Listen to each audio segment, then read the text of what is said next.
500. Oh, is it recording already? It's recording. Right.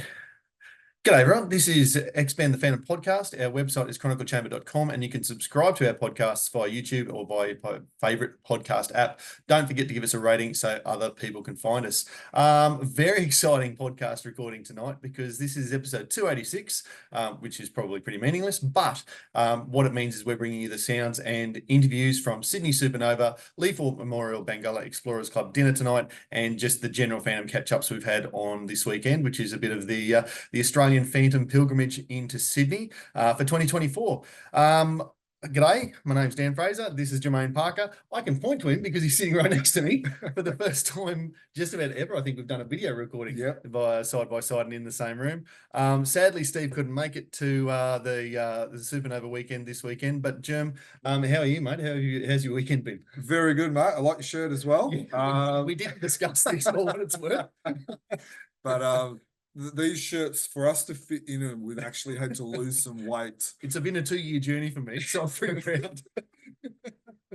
No, they're looking good. Hopefully Chris is wearing his as well. I know he's got one of these shirts as well. So if he has done it, we will do a video. We'll get a photo for sure. Of it in there as well. But have you enjoyed your weekend so far? Yeah, absolutely. It's probably been a bit down, on the down low compared to some other Supernovas, just because there was no Free booth and all of the associated new merch that they might have brought. Nice little Phantom laneway, if you like. Yes. At Supernova today with the artists, and of course the catch up last night. There was a few new people to meet as well, which was great. So yeah, certainly. Let's do a shout out to the people that one of us have either met. Like for instance, I haven't met Robert from Toowoomba before, but obviously you have because he's basically next door neighbours. But yeah, there was a few other, and same as like you haven't met Daniel from Perth. Yeah, that's right. I have as well. A shout out also to Craig from Launceston. Fantastic catch up with Craig last night, and really generous in his support of the show. Yes. And everything we do at Chronicle Chamber. But geez, I really enjoyed having a chat with you last night, Craig.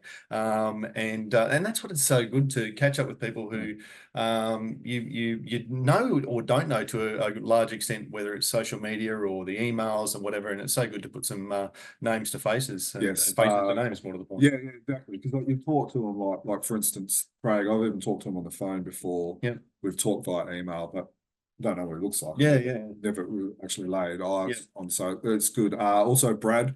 Yep. Now I can't remember Wash. Yeah. But I know it's the New South Wales Victorian border region. It was good to put Brad in touch with Bradley. Yes. They live really quite close to each other. Yeah. So that's fantastic to put those two in touch. And again, that's what this weekend's all about, isn't it? Exactly. And look, we've met all the usual suspects. You might be able to see John floating around in the background. You probably won't. He's giving But there's been others that we've met that we have talked to heaps and stuff like that. But we really just wanted to highlight the new people that we haven't seen before that we've talked to and stuff like that. And it's really good. And then all of the regulars, of course, that because it's been a bit hit and miss for me since COVID, not because of COVID, but just family circumstance and all the rest of it. I've sort of been a year on, a year off, a year on, a year off, and so together with other people who've got similar circumstances, it's been 5 years since I've seen Sean Bassett, for instance, and it was great to catch up with him and go for a run in the rain this morning with him and Nick. It feels like 3.5 degrees and probably 10 mils of rain fell on us while we did the 5Ks, but we did it. We got the photos to prove it. And they'll serve you right for running. Right, that's the only way I fit in the shirt. What are some things that you've enjoyed so far and that you might have brought, or just some things that you might just want to share with some of the listeners? Yeah, I guess mostly is what we've been talking about. The lunch catch up was great because I got to spend some time talking to Brad, who we just mentioned, the thing last night, talking to Craig for a while. But in terms of purchases and that sort of thing at Supernova, as I said, it was a little bit quiet. A number of artists had prints, which was great. I was able to see Jamie Johnson and pick up the jam, the print collage or whatever you want to call it. Let's call it a jam. Yeah, let's call it a jam because he's done a fantastic job for that the charity piece that he's put together. So I was able to pick those up and have a chat with him. Yeah. That's Well, an amazing achievement. And for him to have started with a target of 5 or 6 and then go, oh, I reckon I could do 8 if I put this amount of dollars on everything that I'm planning on selling. And he's already in excess of that before the 4 items go to auction later tonight. Yes. So I guess the target's now around that 10 grand for just his little input, which, well, little input. It's been a power of work from him. And how much money did you bring? I'm not telling you because feel like we might be sitting on the same pieces. So look, we're not going to just dribble nonsense, even though that's what we do. But so what you're going to be coming up after this is we've got the panel with Ash and Matt, which was great. Like, and for them to show us some scenes from the game today and some of the game scenes, but also some of the title screens and that sort of thing. Really teased a few more things about the story and what you might find, like a major treasure roomy type thing in the game. And the way they talk about that in terms of it's for the fans first, and we hope that the rest of the gaming community comes on board. We've got enough elements for that, but as fans, we're going to love it. And the fans are going to geek over it. And it'll bring the right people to the Phantom who get into the game and go, geez, these are the elements that I like. And then when they dig deeper, they'll find that it's authentic. So exactly. Some great discussion points about Matt as the writer, but also Anthony as the artist and why they chose Anthony. I thought that was a very good question and stuff like that. Are you also going to hear the speech at the dinner as well? So there might be one, there might be two. You'll find out as you listen. We don't know yet. Now, we are not going to be including the auction video in this podcast. However, we are likely going to have a recording of that. So for instance, it's going to be, if you do want to see that, if you're a regular and you're interested in stuff like that, please message us because I know there's people who don't get to go. Who would be interested in seeing it. So if that is you, please message us because we've done that the last couple of years as well. But even if it's only a 10-minute podcast in the same room, it's good to be able to do something. Very good. All right. Well, folks, I hope you enjoy what's coming up. See the trailer for the upcoming game that's going to get played soon, and then we'll have a discussion about it. And we'll be happy to answer any questions as well. For those of you, 400 years ago, pirates attacked and destroyed a great sailing ship. A father sacrificed his own life to save his son.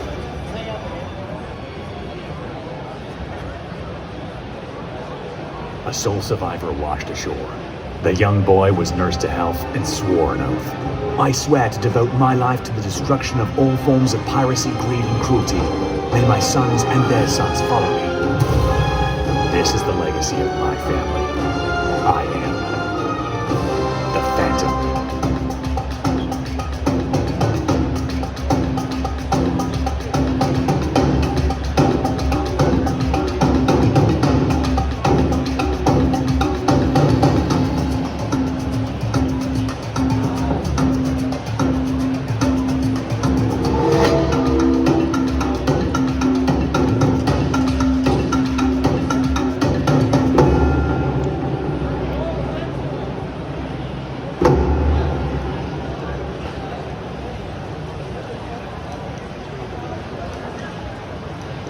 Where have you taken him?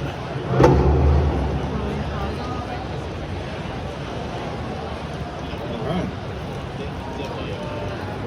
3 months of not going to bed, everyone. I will start talking while there's a couple of tech things going on here. So my name's Ash Nicholls. I'm the owner and director of a gaming studio in Melbourne called Art of Play. And this is Matt Kyme, the illustrious illustrator and writer for the Phantom.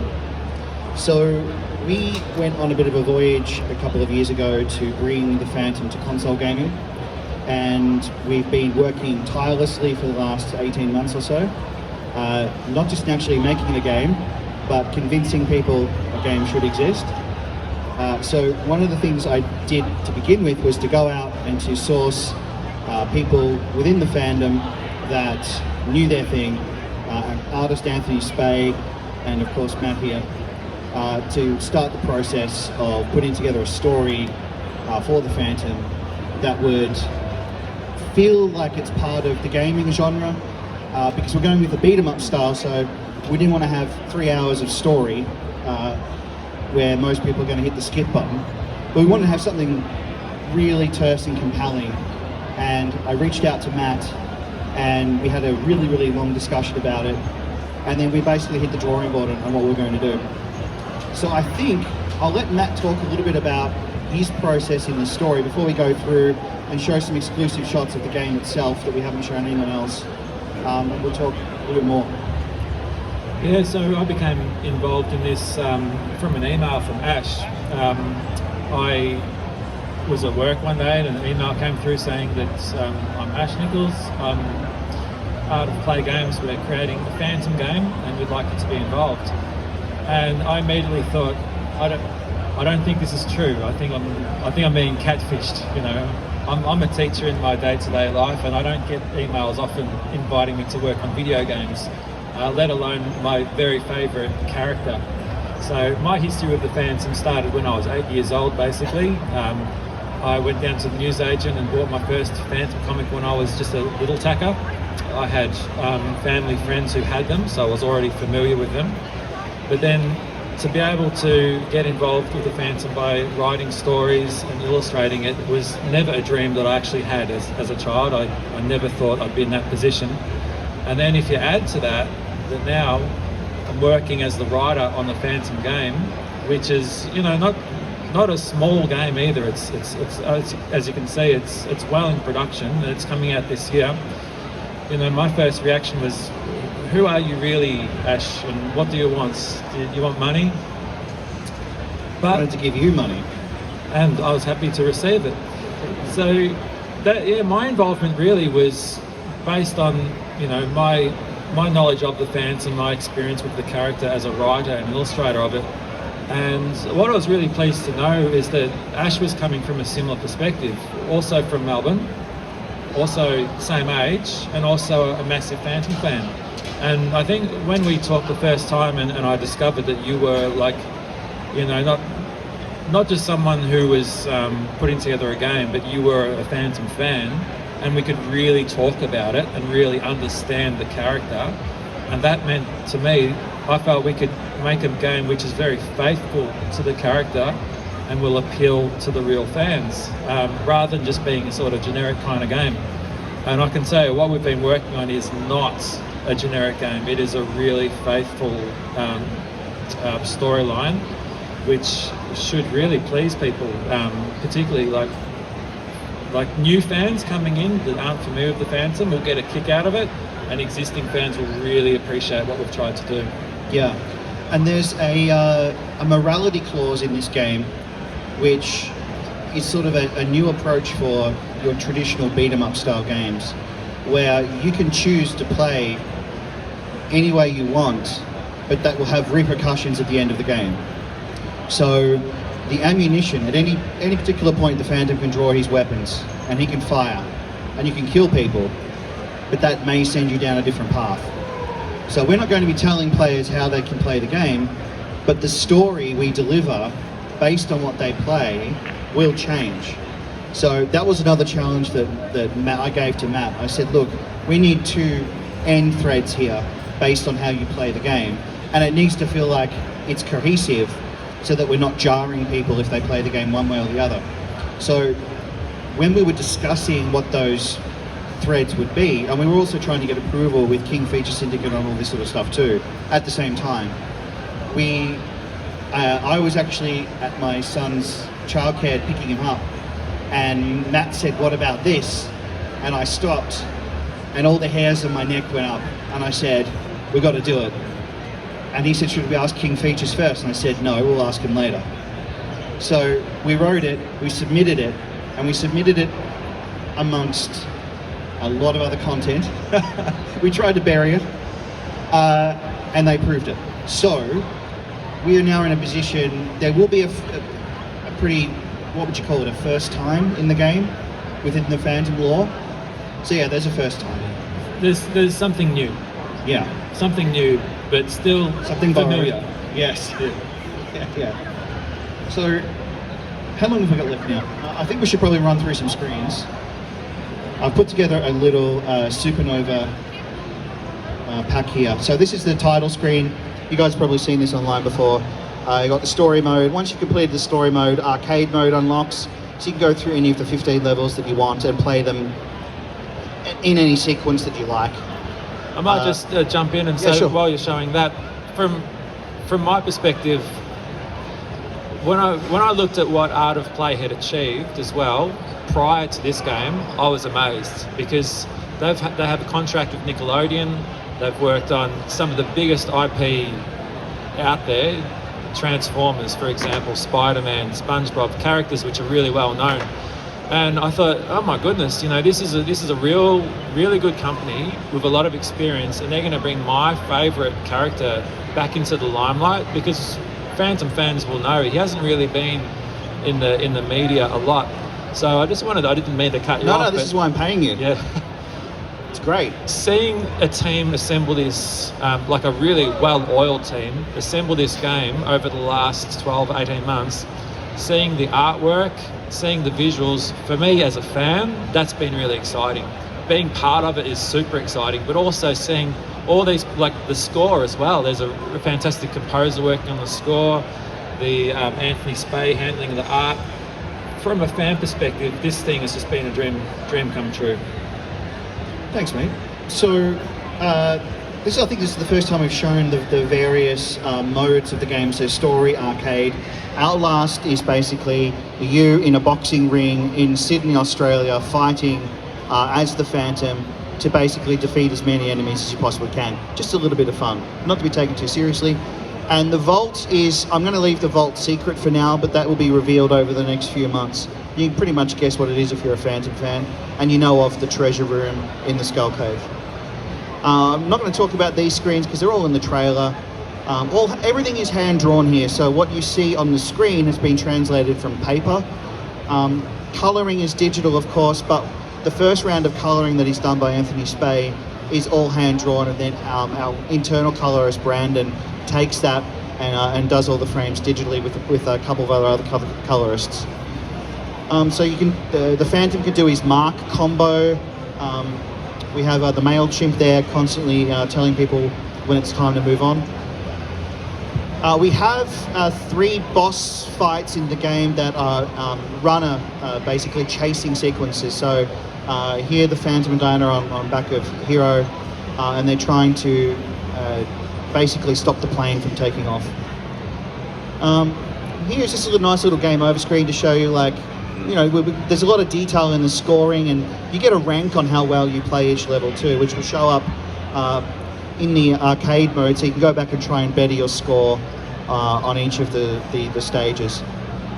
So this is the first. We're actually showing you where in the world the Phantom travels here. So we start in Bangalla, we go to India, and from there we've got New York, Stockholm, and Sydney. So each one of those map locations has 3 levels.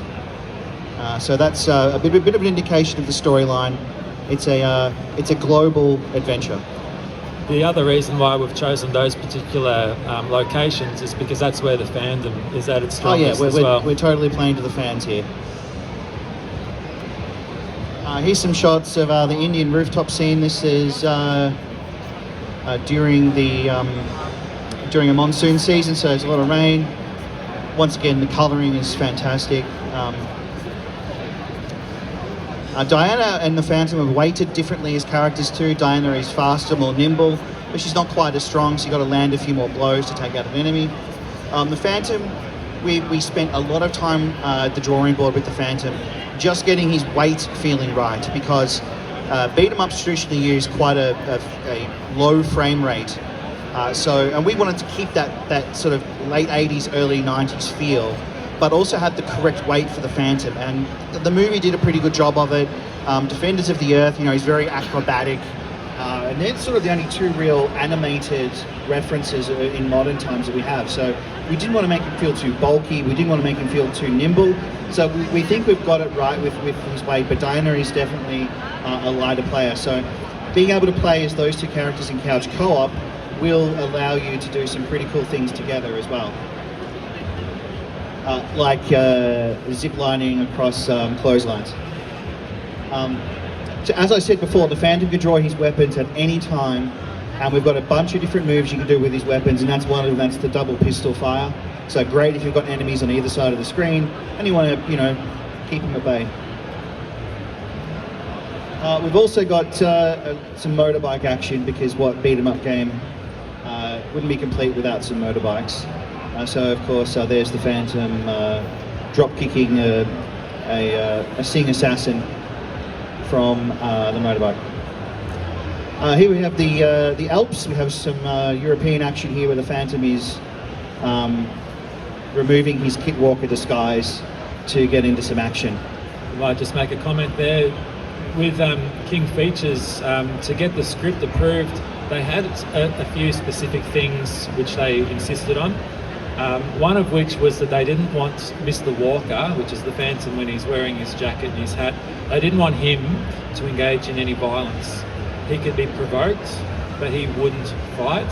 So in these scenes, that's why we have him throwing off the jacket, because that was a proviso from them, that he was never to be seen Absolutely. fighting. And look, in the end it worked out really well, because then we didn't have to draw all the frames of Kit Walker, so it's, budget-wise, that was a great move from King Features. So here we have one of the other boss characters. This is a river chase scene.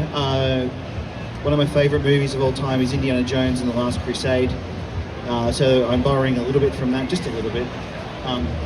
The enemy there is dropping mines into the water. So this is a great example of how the multiplayer works if you're playing two players, because one player will have the control of the boat and the other player will have the control of the Phantom. But you're in the one vehicle, so it's kind of like Mario Kart Double Dash. You got to be talking. If you're playing couch co-op, you got to be talking with each other to sort of strategize on how you're going to defeat the boss. I like that you mentioned Indiana Jones, because I think even the first movie, the '97 movie, it had a lot of Indiana Jones feel, and the fact that this is set back in the 1930s/40s, we're able to bring in older vehicles and older costumes. Even the villain there, that's one of our characters, the Baroness, who people will remember from the Skyband. Just another scene from Sweden. I think we've run through everything. Well, there you go. So we're happy to take questions as well. We're sort of ad-libbing up here. We haven't rehearsed, but we are super excited about this. I just want a couple of things I wanted to add, actually, before we go into questions. So at the moment, the game is set to release at the end of this year, obviously pending approvals and all that sort of stuff with the higher-ups. However, we are going to be launching a Kickstarter at the end of October, because we've got some fantastic Phantom artists on board. So we wanted to do some limited edition, physical editions of the game. So we've been lucky enough, and I've been talking to Cy Barry. So he's going to be doing a unique cover for the game. We've got Anthony Spey, we've got Glenn Ford, we've got Luca Urbeta. So we've got a whole bunch of different artists that have all contributed cover designs for the game, and we're going to be offering those as limited editions.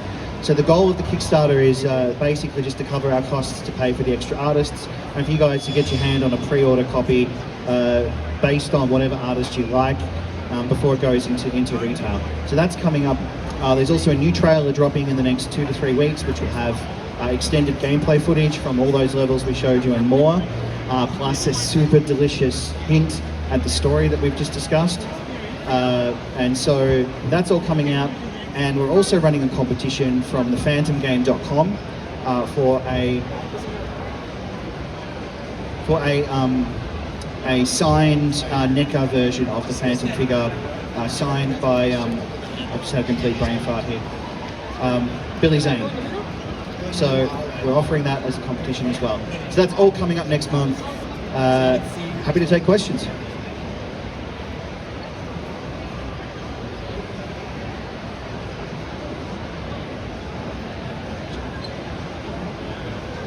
Is there any chance for DLCs in the future? Yes. We would like to do a DLC at this stage. At this stage, we've got all the different versions of the Phantom in the game in all their different costumes. So you will be able to unlock the Swedish version of the Phantom, for example. But we'd like to do other levels but the story's pretty self-contained, so the DLC may be a separate mini-story.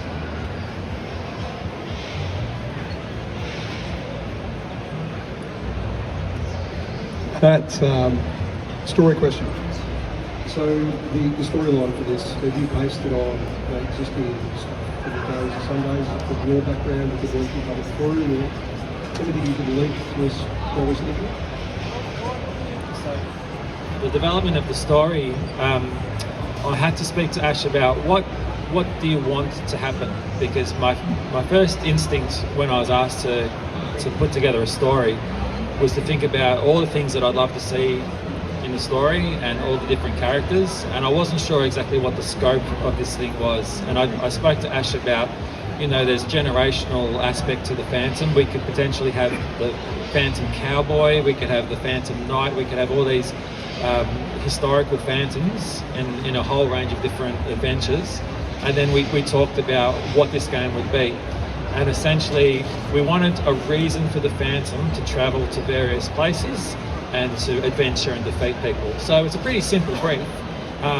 So we really kind of put our heads together and thought, what would be a compelling reason for the Phantom to do it, and Diana, and how can we make a story which isn't just a punching, just a punch up for the whole time. So I don't want to talk too much about what the story involves, but I think we found a way which incorporates, it's logical, but it's also emotional, and it's a good premise, I think. I'll just add one more thing to that. So we're trying to write this game for two types of audiences. We've got the hardcore fans, or a lot of you in the audience today, thank you. But then we really want the Phantom to go mainstream a lot more. And so how can we write a story that people who have not read, 90 years worth of comics, easily pick up, not skip, be interested in it, and want to go back and play to get the second ending. So they're the two camps we're trying to, it's always difficult. It's, you always end up sort of siding towards one. We've definitely sided towards the fans, but there's enough in there for the regular player to be, to get some enjoyment out of 100%.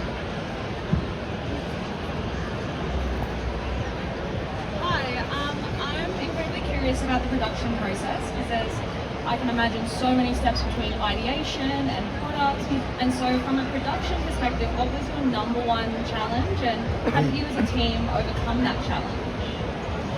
Awesome. So we knew from the start we wanted to do a hand-drawn game.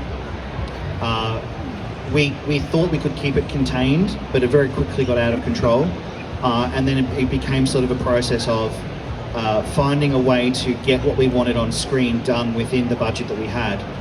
So that really started with really early concept sketches by Anthony Spay.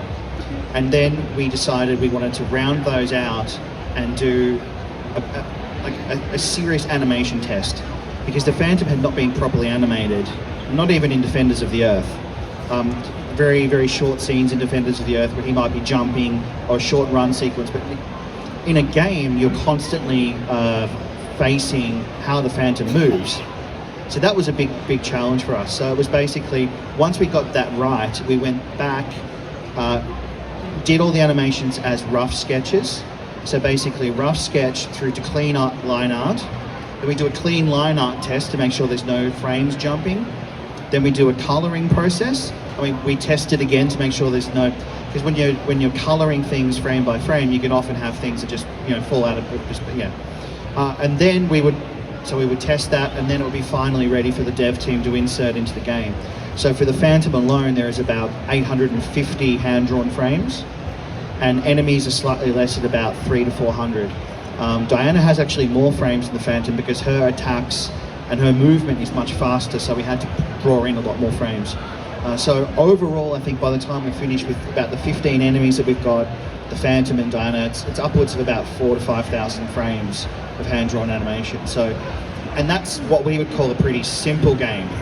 It's, once you start getting larger, everything sort of goes exponential. And mind you, with the Phantom, because he can draw his weapons, we have to have multiple instances of the Phantom. So walking without his guns, walking with his guns. How does he walk with his guns versus without? Is there a difference in how he would walk? So all these questions had to be answered before we went into the sketching phase, because if we stuffed it up at the earliest point, it would follow through, and then going back to the drawing board would be super expensive. So a lot of pre-planning work, and then basically pedal to the metal, getting all the animations complete from there. And a way that it's communicated between all the people, because you've got people all over the world working on it. We use Basecamp just as a hub to Basecamp. Maybe you're the best to explain it, but it's a platform where people can share documents and discuss things. It's kind of like social media, but I'll let you describe it. Yeah, so all of our team will post things there regularly, and the team can, as a whole, can comment on the sketches, and we can hash things out really, really quickly. So even though Anthony Spay's in New York, and our colorist, one of our colorists is in South Africa, we keep it a quick flow to it all, so it doesn't feel like it's, we can have a whole character set done in a day if we really wanted to. So yeah, we've set up some processes. This will flow onto the games we do in the future as well, where our team can really effectively communicate with each other, which really does help, because like I said, if you stuff it up from the very beginning, those mistakes then just keep getting bigger as you go until the end character might not be anything close to what you thought. So yeah, pre-planning is important. And it's also a really fun part of it as well, because there's a summary each day of what's happened on Basecamp, and different individuals in the Basecamp can communicate with each other. So for example, when the composer came on board, Ash introduced him to everyone, as he was put into the team, and he was able to write to me about specific scenes and what I was sort of after and what sort of score. And then to hear the score later when he posts it, it's really cool. It's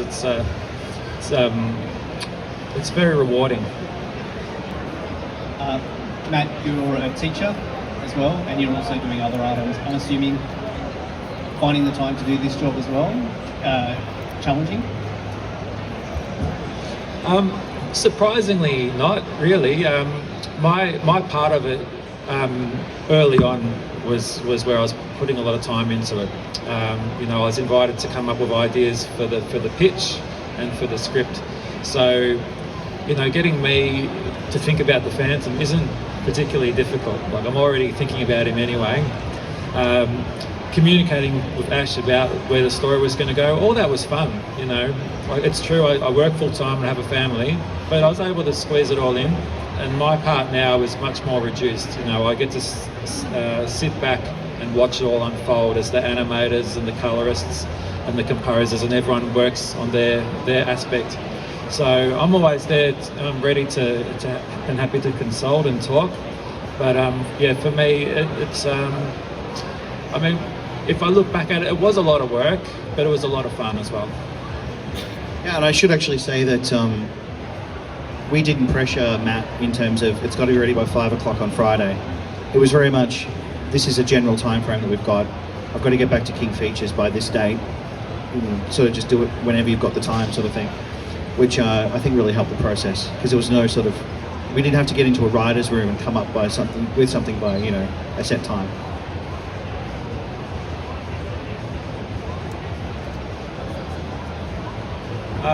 One thing I just felt like I should say is working with Ash has been good, because he gets stuff done.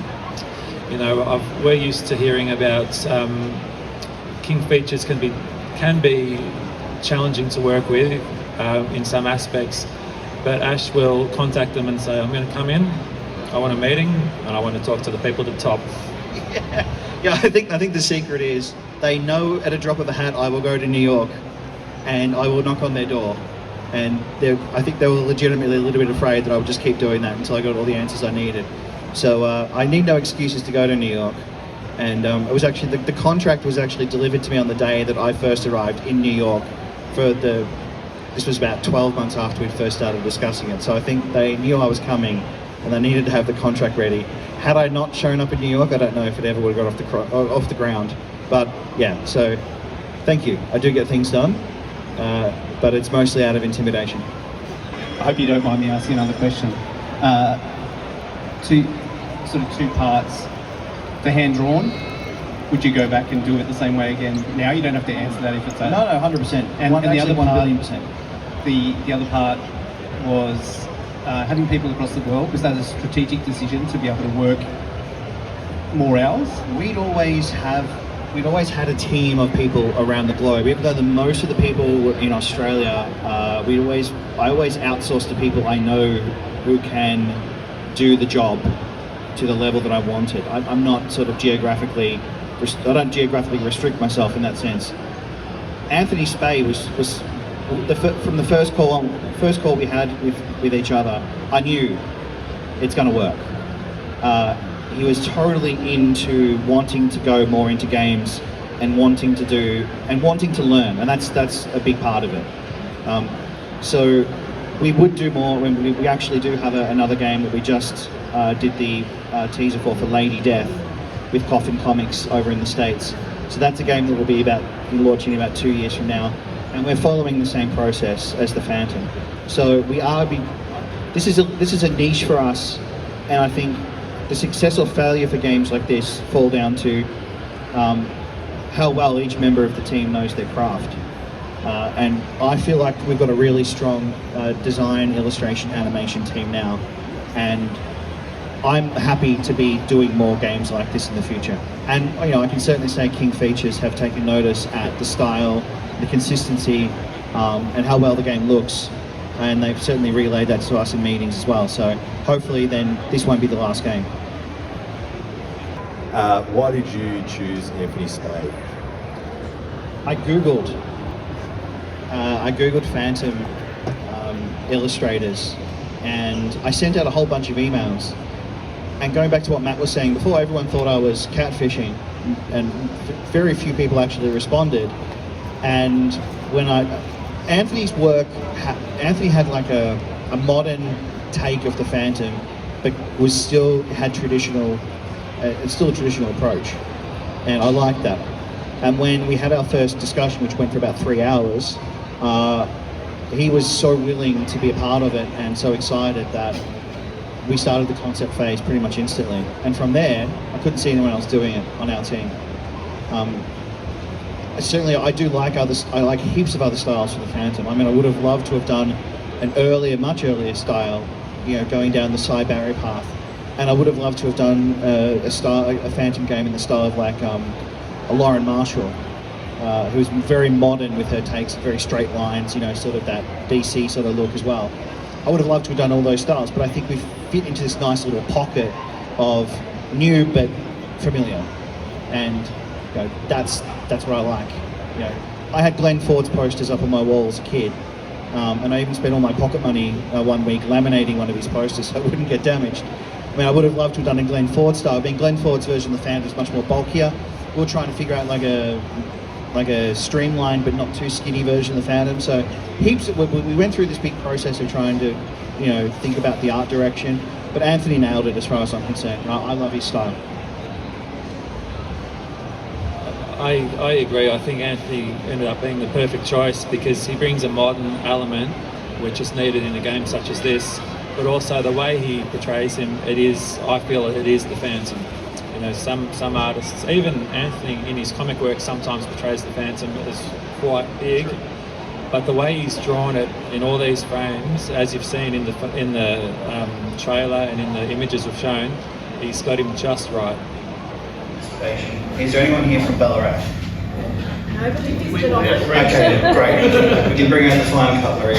We're all good. Okay, so 1980 Ballarat. It was the middle of the death of video games.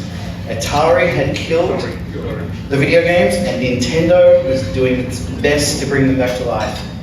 Unfortunately for me, I had no idea any of that was going on. My parents were super poor, lived in a very working class household, and we had no idea video games existed. In fact, up until the age of 5, no idea. I was Lego, I was Whales, Killer Whales especially, I was Transformers, and I was pretty much anything but video games. And then I went to primary school, and a kid called Shane Murphy. Mum was Japanese, Dad was hardcore Australian, about as opera as Australian could ever get. He invited me to a play there. Now, just a quick word on Shane Murphy. No one really knew where he stood, if he was your friend or if he was a bully. So, he was the kind of guy you'd walk up to and he'd shadow box you. So you never knew if you were going to get a purple nurple, karate chop to the back of the neck. It was completely random. However, he invited me on my first play there. So I went to his house and he had the most pristine collection of Transformers you'd ever seen. I had maybe one or two. And he said, "Do you want to play?" I said, "Hell's yeah." So I sit down in front of this toy box, I'm looking at Optimus Prime. And you guys are thinking, what's he going to give to the fandom? Anyway, it's coming. He says, "This Transformer stuff is all for kids. We're adults now. Do you want to come and play Nintendo?" I'm like, "Nintendo what? What are you talking about?" So, we go into his living room, we put a whole bunch of stuff into it, he wheels this little TV out on wheels, and he puts on this little cartridge, sticks it in, and already I'm enamored by this because it's not a tape, it's not a VHS, it's something else. He presses it in, pushes it down, and I hear this sound. And my brain imploded. It was like nothing I'd ever experienced. 8-bit glory. Super Mario gave me this little rectangular thing with buttons on it. I hadn't even seen a remote control. Our VHS player at home was like, walk up to the TV and press a button. And even then, my dad had removed the record button so we couldn't accidentally tape over anything he'd recorded. So it was a clash of worlds, and I held it in my hands, and I knew nothing about what I was doing. And Shane Murphy, God bless his cotton socks, he was there to support me through my very first play of Mario. No, I'm kidding. He harassed me, called me names, said I was useless, and that made me just want to play video games even more. From that day forward, video games were our life. But being poor and not having any access to what we actually wanted to play, it was very much a case of what we could play. And it taught us so many skills that I've been trying to tell my father for years. What he saw, what he yelled at me about every day of my life, was just me sitting in front of the screen. However, behind all of that was a world of kids just trying to play as many video games as they possibly could. So, while my grandfather fought the Nazis in World War II, he basically did that so I could fight the console wars of the late 80s, early 90s. I and all my friends were either Sega or Nintendo. While all this was happening, my parents got divorced, and my father had finally got us a house where my sister and I would be able to share a bedroom of our own. Waiting for me at the end of my bed was a Bakelite suitcase with about 30 Phantom comics in it. Had no idea who the Phantom was, had no idea, like comic books were just so foreign to me. It was all about toys and video games. So I read these comics back to back, over and over again. And I didn't even know they'd made more of them. I just assumed that was it. My father had this amazing collection of 30 comics. And so I would read these endlessly, night and day, until my sister took a blue crayon and drew over the whole thing. So now we're into the 90s, I'm in high school, and I'm one of these kids, you might find this hard to believe, didn't really fit into any particular group.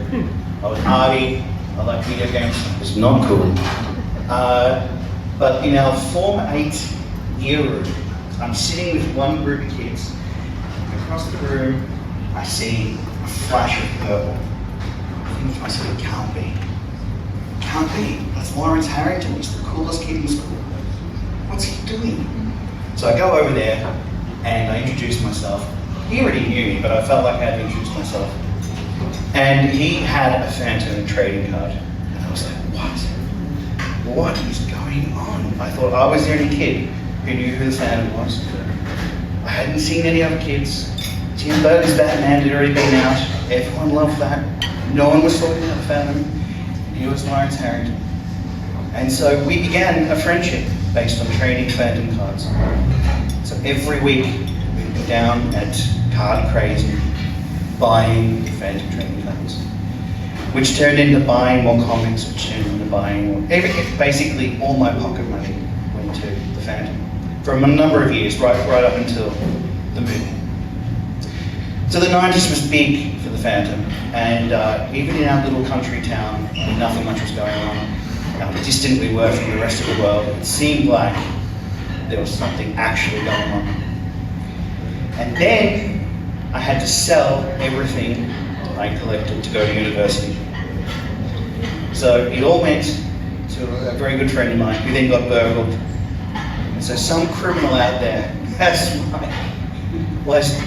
taken my entire fandom collection and then redistributed it. So that's the sad story. So when I was chatting to Bradley on the phone, I was telling him my sob story. He's like, I'm going to give you comics. Like, no, sorry. We'll get there. So all of this was taking place. The Phantom's always been a part of my life. I think in the early stages, it was all about how cool the Phantom looked. His guns, he had a pet wolf. I mean, come on, this is some cool stuff. And you know, a lot of people in my school agreed. And so basically, where we went from this now is into my 20s and my 30s. And of course, things happened. I started a video game company. I worked for LucasArts for about 12 months before Disney bought them, and we all lost our work. And then I decided what I'm going to do. So I spent 10 years working for Nickelodeon, and it wasn't until the pandemic that I realized my life had taken a massive shift.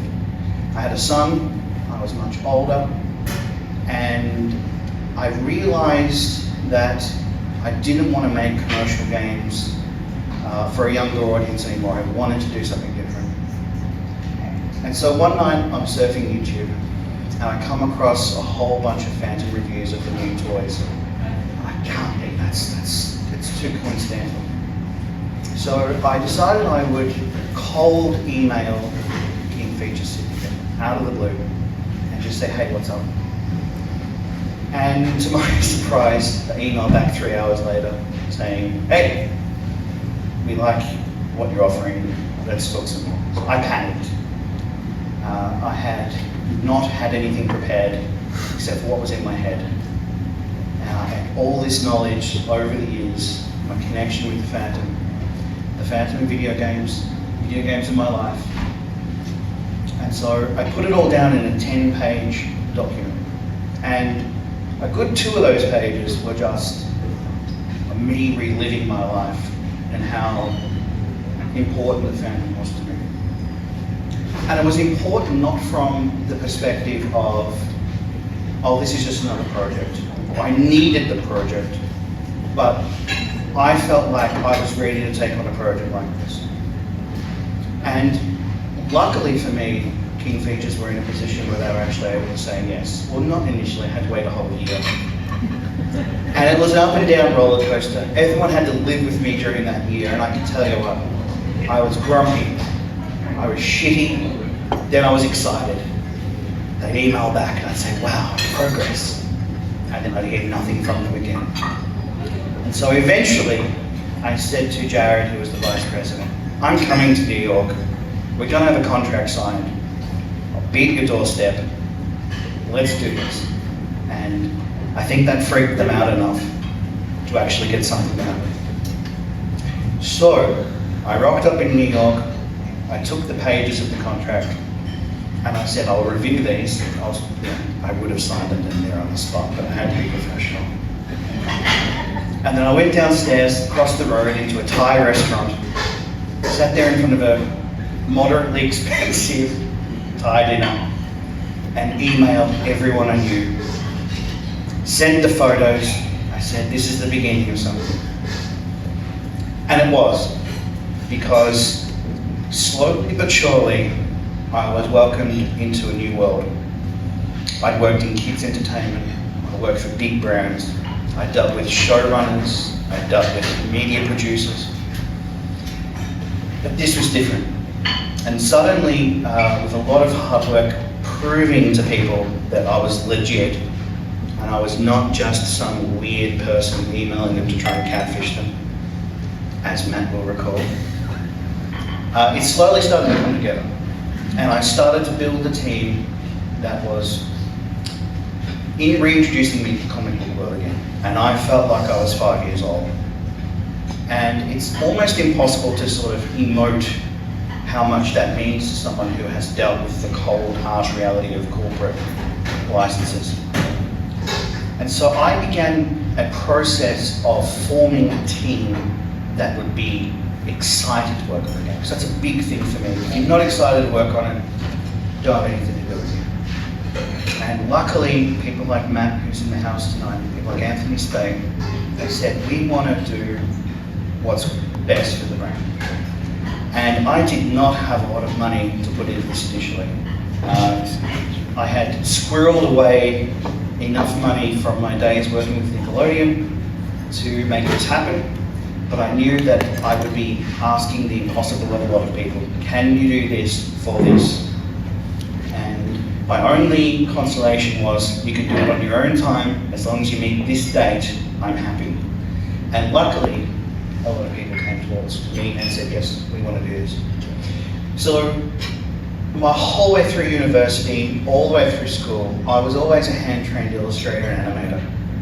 And it was a very tough industry to work in because 3D had taken over everything. Everyone wanted to be a 3D artist, no one wanted to do 2D. And I feel like that tide has shifted. There is a lot more 2D in this world now, and I think it's a really good thing. Games like Cuphead have sort of given people a new perspective on what video games can be, what popular video games can be again. There's definitely a retro vibe coming back, and we're definitely part of that now. So for me, the Phantom has evolved, and what I say by that is, the Phantom used to mean to me, he's a cool action hero, and there was a surface level understanding of the Phantom. Even though I read a lot of the stories and I was deep into a lot of the stories, when I messaged Matt and I said, let's get together and do some ideas for the game. The game itself is very simple. We're not asking a lot of players. We know what the audience wants.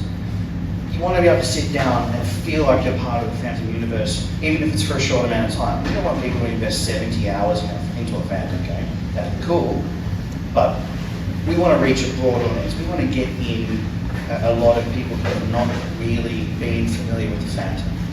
Similar to how the action figures sort of brought a lot of people into, let's just say Meca did a really good job at introducing the Phantom to a younger audience, to a more mainstream audience. So we wanted to have that, but we also wanted to make something for the fans. Because I wanted to make something for myself.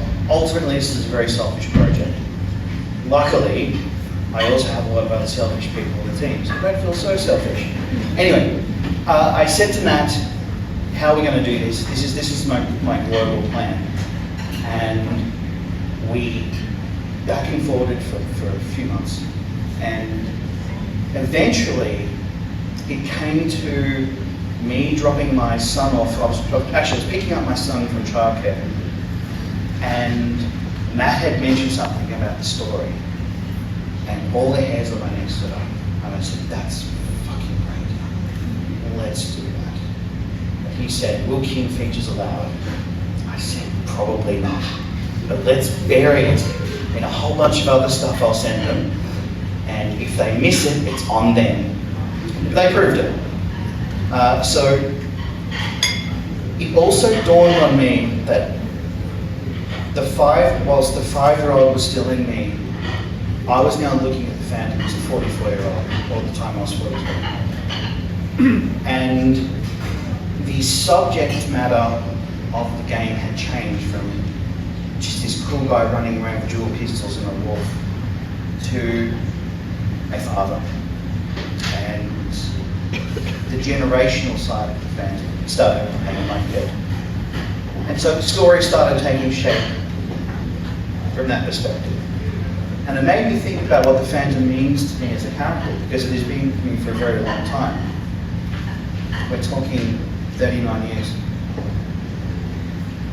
It's incredible, really, that a character can grow with you and be around you, even when you're not looking at it. And when you take another look, it means something more to you than you ever thought. And the Phantom for me now means family. I don't want to get that into like a cheap Hollywood Fast and Furious mention, but it is legit. The Phantom to me feels like family. And this is a very good example of what I'm talking about. Like, I had no idea when Matt and I were writing a story for the game what it would actually mean. And tonight, this dinner and the generosity of Bradley has proven to me that I was right. The Phantom is a character that will grow with you, and that's something I want to share with as many people as I possibly can. So, we are releasing this game. I haven't slept. I don't think I've slept properly in 2 years. Maybe 3, because the whole contract process nearly killed me. It is a project from the heart, as I imagine a lot of the Phantom stuff is. And we're in a position now where this is imminent, and it's beautiful, it's daunting, it's scary. I have days where I think it's going to be the best thing that's in sliced bread, and I have days where I don't want to get up. But that's the process of being creative, I think, I hope. So, I will answer questions about the game specifically to anyone who wants to come talk to me. I didn't want to bury people in the mirth of what the video game is. It's an adventure, it's a side-scrolling beat 'em up. There's different ways you can play the Phantom that will give you a different ending to the game. So if you want to run and gun and be a cool guy, as I was when I was 5 years old, at least in my own head, you can do that. You'll get one ending of the game. But if you play with your head and you want to abide by the Phantom's code, you'll get a different ending as well. So, we are trying to do the impossible here in a certain sense. We're trying to release a game that we love, but we know we can at least get our impact on, and that will reach a broader audience, and will basically help cement the Phantom for the next generation. And for me personally, I can give my son a Baker Light suitcase full of Phantom comics, but instead I will give him a little cartridge or a CD or both. Maybe even a whole garage full of unsold games. I don't know yet. Actually, I was just thinking, if each person in this audience buys 100 copies of the game, we're all good. So I'll be up at the back of the room taking payments at the end of the night for pre-orders. But I just wanted to say, like, in summary, I'm not even quite sure on my time here. I've got to be close, haven't I? Yeah? Okay, cool. So, this is more than a game for me, this is my life. If I close my eyes right now, I see purple. But coming here tonight has given me a renewed hope that what I'm doing is not lost, and that, you know, I deal with corporates, I sit in boardroom meetings, I can hear lots of things coming my direction about how I'm doing with the game and how it's looking, but to me, it's got nothing to do with that. It's about the individual people, the individual artists, and building my company to be inspiring a new generation of games that aren't just hyper extreme 3D adventures. You know, that's getting back to the grassroots, getting back to the gritty sense of game making and art in general. So that's it for me. I haven't told anyone about this, I do actually have a really early release of the game on my Switch, which I brought with me tonight, so we can have a couple of games later on, show everyone how it's looking, and I just wanted to say thank you all for having me. Appreciate it. All right. Well, thanks for listening or watching us, whichever you've done, for taking the time. If you're watching us on YouTube, I know that's a much more a bigger effort than if you're just listening while you mow the lawn or go for a drive or whatever. So thank you for that. I hope you've enjoyed the matching shirts and whatever we've been able to show you through the day. A reminder that our website's chroniclechamber.com and the email, of course, is chroniclechamber@gmail.com. As always, we'd love to hear your thoughts, your feedback, your opinions on our social media platforms or over at the YouTube channel in the comments there. If you want to learn more about the Falk Memorial Bangalla Explorers Club dinner, go to their website, which is www.lfmbec.org, and you'll see the history of it really over the journey. Can I just jump in and say there is going to be a little bit of a change in the style and all that probably in the next month or two as well. So the website's going to have a little bit of a fresh. Cool, nice teaser there, Jerm.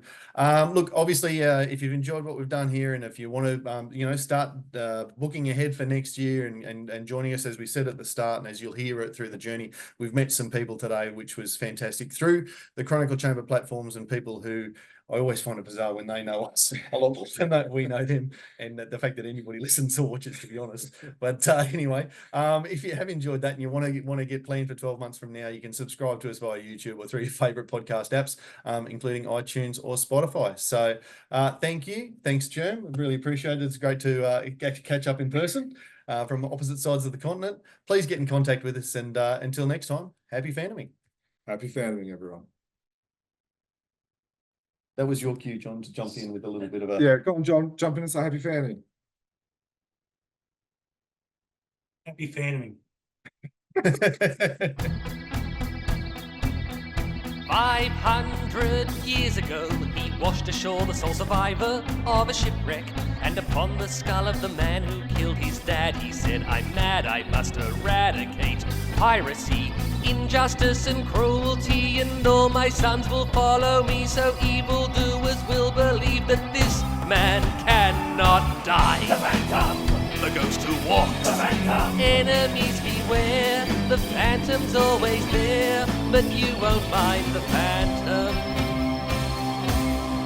He fights